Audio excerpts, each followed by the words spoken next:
Alô, varandeiros, para você ligadinho aqui no Varanda Futebol Debate, direto do Allianz Parque, voltamos com o pós-jogo Santos 0, Palmeiras 2, 2-0 Palmeiras aqui no Allianz Parque. Olha, por alguns momentos o Santos até deu ao seu torcedor a expectativa, a esperança de poder arrancar um pontinho aqui no Allianz Parque. Porém, mais uma vez, questões individuais, né, fizeram com que o Santos perdesse a partida aqui no Allianz Parque. Aliás, o Santos que virou um grande freguês do Palmeiras, né? Se de um lado existe a rivalidade do santista com o palmeirense, eu acho que o palmeirense já não tem mais aquela rivalidade com o Santos. O palmeirense, quando joga contra o Santos, já sabe o que vai acontecer no final da partida. E aconteceu justamente aquilo que todos imaginavam, né? O Palmeiras venceu o Santos por 2-0. O Santos veio com uma escalação bastante mudada pelo treinador Juan Pablo Vojvoda, comparado à partida contra o Fortaleza. O Vojvoda mudou praticamente meio time, né? Colocou o Mike pela direita, colocou 3 zagueiros, o Duarte, o Arão e o Zé Ivaldo. O Souza, que voltava de suspensão, foi o titular pelo lado esquerdo. No meio-campo tivemos a entrada do Zé Rafael, né? A entrada do Zé Rafael com o Vitor Hugo e o Barreal. Na frente, outra novidade, Robinho Júnior e Lautaro Dias.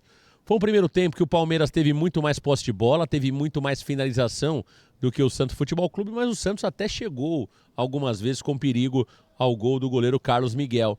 Mas faltava aquela qualidade no último passe. O Peixe teve um gol anulado, uma cobrança de falta do Álvaro Barreal.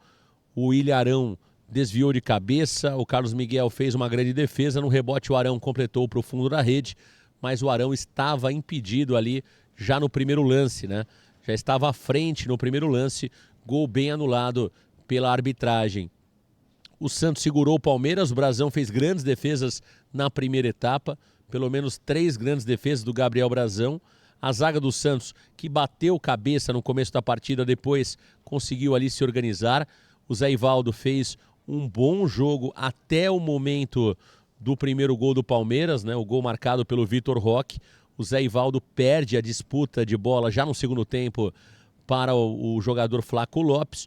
O Flaco Lopes ganha, encontra o Vitor Roque ali no meio da defesa do Santos. Ele invade a grande área e aí praticamente já no domínio da bola ele dribla o goleiro Gabriel Brazão. Para mim aqui tivemos 2 falhas. Primeiro do Zé Ivaldo, que acabou indo com o corpo mole na dividida com o Flaco Lopes. Para mim ali é o lance que ou passa a bola ou passa o jogador. Os dois não poderiam ter passado.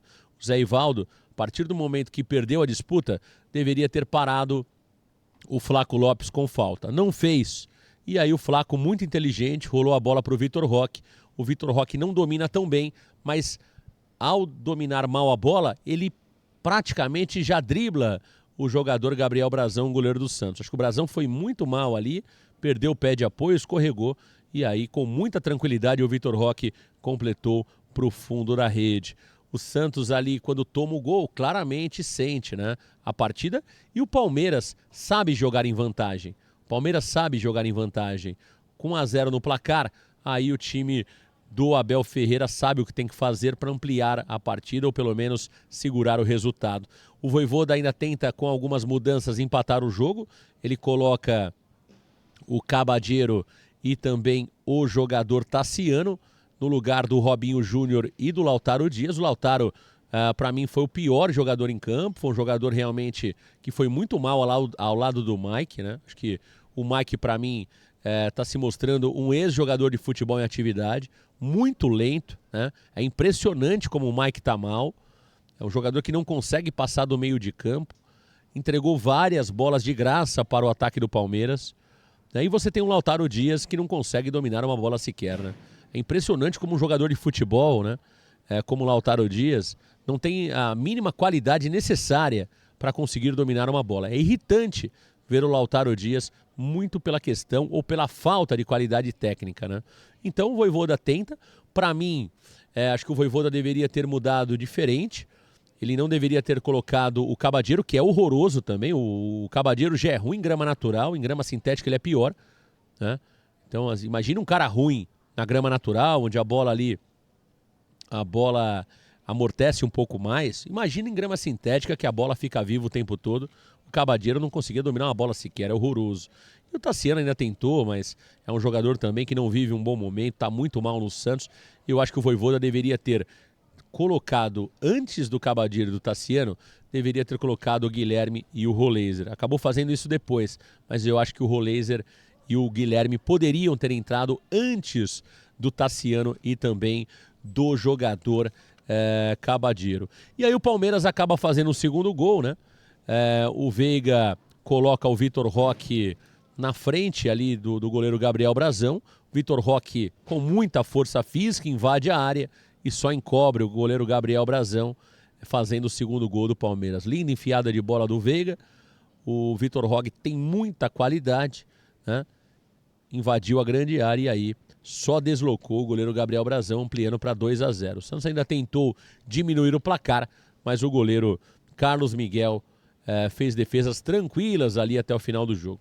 Olha, gente, não vou dizer que estou surpreso, acho que todos os santistas, em grande maioria, né, todos é muita gente, mas grande parte da torcida do Santos sabia que seria muito complicado o Santos conseguir pelo menos um pontinho, deu a lógica, deu Palmeiras e o Santos é um eterno freguês do Palmeiras. Aliás, eterno não, mas é um grande freguês do Palmeiras nos últimos anos. O jogo do Santos não é o de hoje, não é o jogo contra o Flamengo, não é nem o jogo do dia 15 contra o Palmeiras. O jogo do Santos eram jogos que o Santos tinha tudo para fazer pontos na Vila Belmiro contra o Grêmio, né, que o Santos tinha a Vila Belmiro ao seu favor. O Grêmio veio com 13 desfalques na Vila Belmiro e o Santos empatou com o Grêmio. O jogo do Santos era contra o Vitória na Vila Belmiro, onde o Santos perdeu do Vitória. O jogo do Peixe era contra o Fortaleza, jogando na Vila Belmiro, onde o Santos só empatou. Eram esses os jogos que o Santos deveria ter marcado pontos. Infelizmente, agora, o Santos tem uma sequência muito complicada e a vantagem dos nossos adversários é evidente nas questões técnicas, né? Físicas, coletivas, táticas. Ou seja, é um Palmeiras que foi muito superior ao Santos aqui, né? Volto a dizer, o Santos até teve algumas oportunidades, poderia ter segurado o resultado do 0-0, mas o Palmeiras é muito superior, portanto o placar foi justo. O Flamengo é muito superior ao Santos e a tendência é que o Flamengo vença o Santos jogando no Maracanã. Depois tem o Palmeiras na Vila Belmiro e aí vamos tentar, porque vai jogar em casa, o Palmeiras não terá alguns jogadores importantes, como é o caso do Gomes, como é o caso do próprio Vitor Roque, o Gomes na seleção paraguaia, o Vitor Roque na seleção brasileira. Quem sabe o Santos consiga aproveitar esses desfalques do Palmeiras e vencer a partida na Vila Belmiro, ou pelo menos arrancar um ponto jogando esse clássico na Vila. A situação do Santos é caótica, o Fortaleza, que estava ganhando do Ceará, acabou tomando empate, o que diminuiu a diferença do Santos para o Fortaleza de 5-4, mas o Santos ainda se mantém com uma boa vantagem do Fortaleza e também do Juventude, né? São 4 pontos de vantagem para o Fortaleza e também para o Juventude, mas o Santos viu o Vitória passar o Santos nesta rodada. O Vitória chegou a 34, o Santos está com 33. Mas lembrando que o Santos tem um jogo a menos comparado ao time do Vitória. E olha, uma entrevista coletiva do Juan Pablo Vojvoda, uma coletiva para mim muito transparente do Vojvoda, né? Ele fala um pouquinho sobre o jogo do Santos. Eu acho que o Vojvoda hoje escalou bem o time. Claro que temos algumas questões ali para discutir, como é o caso do Mike. Acho que ele deveria ter ido com o Igor Vinícius mesmo. O Mike tá muito mal fisicamente. Eu não gostei inicialmente do Vitor Hugo escalado na meia, mas o Vitor Hugo foi bem. Acho que ele fez um bom jogo. Eu acho que o Vojvoda escalou um bom time.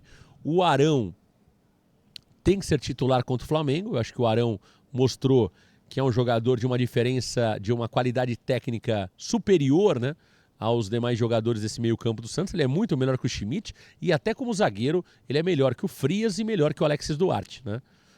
É uma pena que o Zé Ivaldo ter falhado.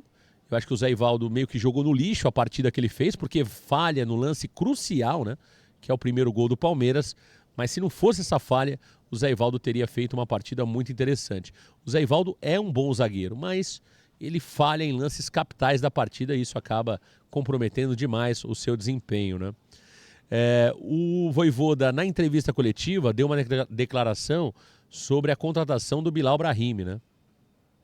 E ele desmentiu o presidente Marcelo Teixeira, que disse na sua TV, na TV Santa Cecília, no seu programa, no Domingo Esportivo, o Marcelo Teixeira disse semana passada que o Bilal foi contratado a pedido do Juan Pablo Vojvoda, que insistiu para que a diretoria pudesse contratar o jogador argelino. E o Vojvoda desmentiu, Marcelo Teixeira disse que não conhecia o atleta, que o atleta foi apresentado a ele pelo departamento de scout, e aí o Santos acabou contratando o Bilal Brahimi muito por conta da falta de opções que tinha no mercado. O Vojvoda repetiu mais de uma vez que não conhecia o atleta, portanto, claro, se ele não conhecia o atleta, ele não iria insistir pela contratação. Então ele desmentiu claramente o presidente Marcelo Teixeira. Todo mundo já sabia que não era verdade o que o Marcelo tinha dito, né? Fica evidente, o Bilal Brahimi é claramente um jogador de empresário, é um jogador que foi indicado para o Santos Futebol Clube, e aí foi feita aquela análise porca, né, do departamento de scout do Santos, que é uma porcaria, a verdade é essa. O departamento de scout do Santos é uma porcaria, né? Porque não só valida o Bilal Brahimi, como valida Cabadeiro, como valida Igor Vinícius, como valida tantos jogadores medíocres que o Santos contratou, Tassiano, entre outros aí, né? Então, tudo passa no departamento de scout do Santos e acaba tendo também o aval do péssimo presidente Marcelo Perillo Teixeira. O Santos está no Z4 de forma merecida e agora tem aí pela frente mais 7 jogos para tentar escapar do rebaixamento. Olha, meus amigos varandeiros, a situação do Santos é muito complicada. Acho que o Santos depende muito mais das derrotas e dos erros dos nossos adversários do que simplesmente da sua competência.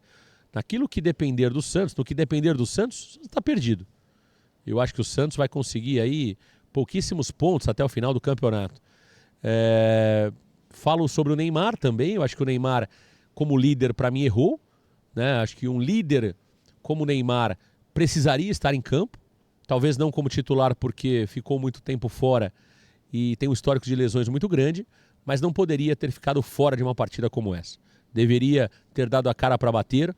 O Santos é mais importante do que a seleção brasileira, porque é o Santos que paga o salário dele, né? A seleção brasileira não paga R$1 para o Neymar e nem R$1 para o Santos.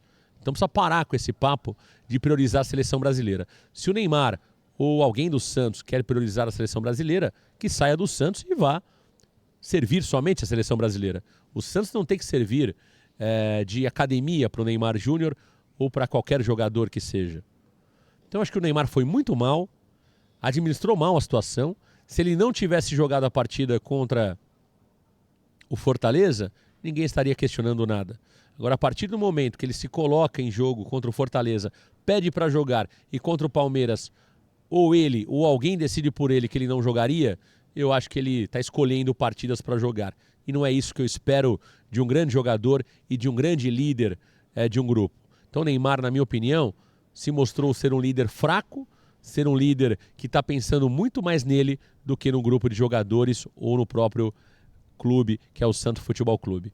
Acho que foi muito mal gerida essa situação. Agora, que o Neymar coma a bola e que ele decida a partida contra o Flamengo. É isso que temos que cobrar. E se ele fizer isso, não fará mais do que a sua obrigação, porque ele está muito bem remunerado para jogar no Santos Futebol Clube. Tá certo? O Neymar está devendo. Se o Santos está na situação que está esportivamente, também sim tem uma parcela de culpa do Neymar, que está desde o começo do Campeonato Brasileiro, veio para ser o protagonista, veio para resolver os problemas e até agora não resolveu. Então, o peso sobre o Neymar, em termos de cobrança, ele tem que ser maior comparado aos demais jogadores. Eu não posso cobrar um jogador que ganha R$100 mil igual eu cobro o Neymar, que ganha R$4,5 milhões. Se ele está aí ganhando R$4,5 milhões, ele sabe da responsabilidade que ele tem, ele sabe do protagonismo que ele precisa assumir e não tem feito nada disso até aqui. Então, que ele vá ao Rio de Janeiro, que ele assuma a responsabilidade e coma a bola, e coma a bola, e coma a grama, e soe sangue, porque o Santos precisa mais do que nunca do Neymar. Até porque, se dependermos desses outros jogadores, estamos perdidos. Porque é muito jogador ruim misturado e jogando no Santos Futebol Clube. É isso, meus amigos. Um grande abraço para todos vocês. Valeu, galera. Grande abraço. Tchau.